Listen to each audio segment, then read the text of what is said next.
Kalau pandangan golongan sufi, saya belum dapat keterangannya, tapi Syekhul Akbar wal Kibritul Ahmar wa Nurul Abhar Ibn Arabi, Muhyiddin Ibn Arabi, mereka ketika memandang alam semesta itu masuknya ke ranah akidah.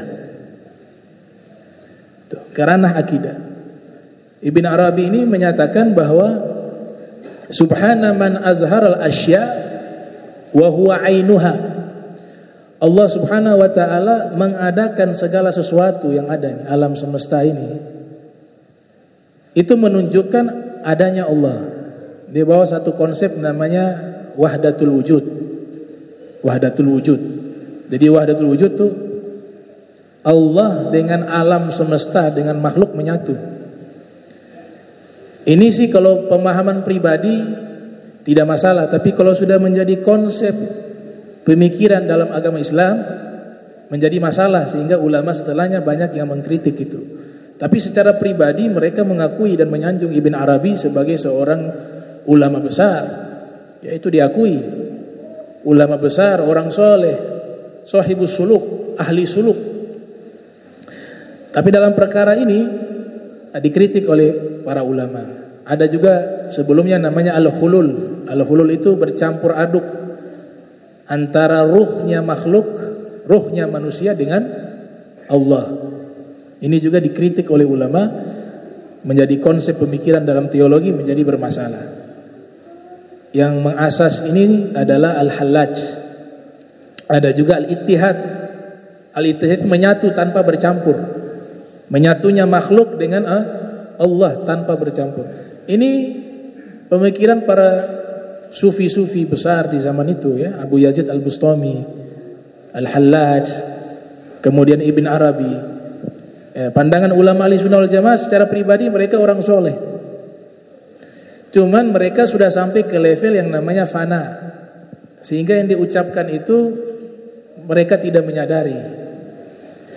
Yang bermasalah, pemahaman ini dikembangkan oleh oknum-oknum menjadi satu konsep pemikiran dalam Islam. Itu yang dikritik oleh salah satu ulama ahli teologi mutaakhirin terbesar mazhab Asy'ari, namanya Syekh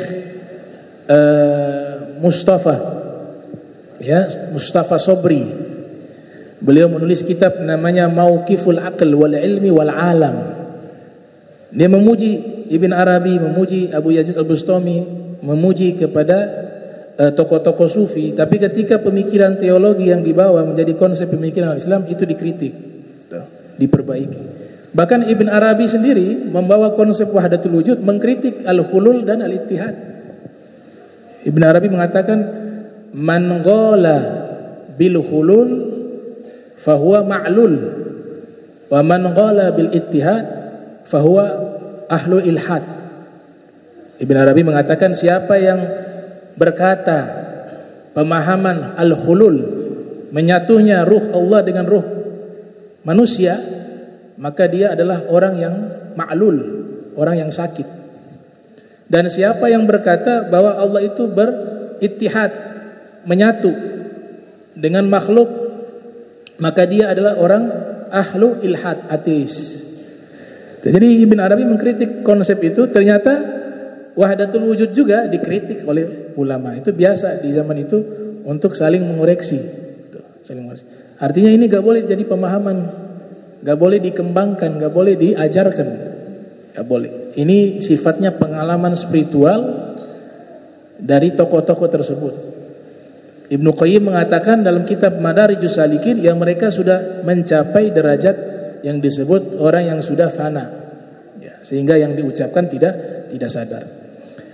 Ada hal yang menarik tuh di dalam kitab Mauqifil Aql wal Ilmi wal Alam, dan tokoh-tokoh mutakallimun, ya, mereka mengajukan satu pertanyaan, yaitu tujuan Allah ciptakan alam semesta itu apa? Tujuan Allah menciptakan alam semesta itu apa?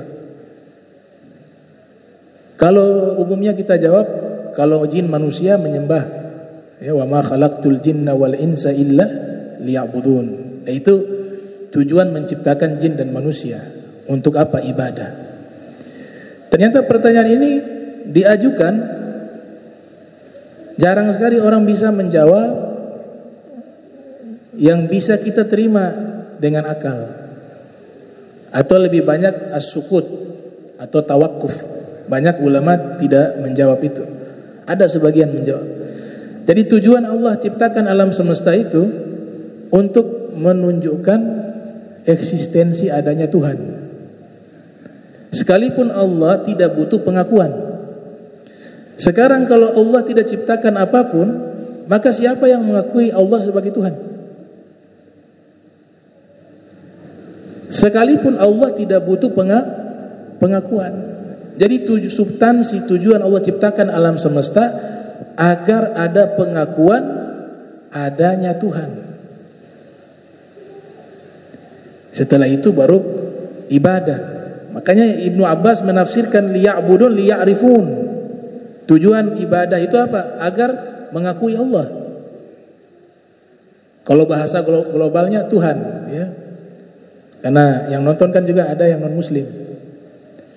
Tujuan Tuhan menciptakan alam semesta itu adalah agar mengakui eksistensi adanya Tuhan. Itu.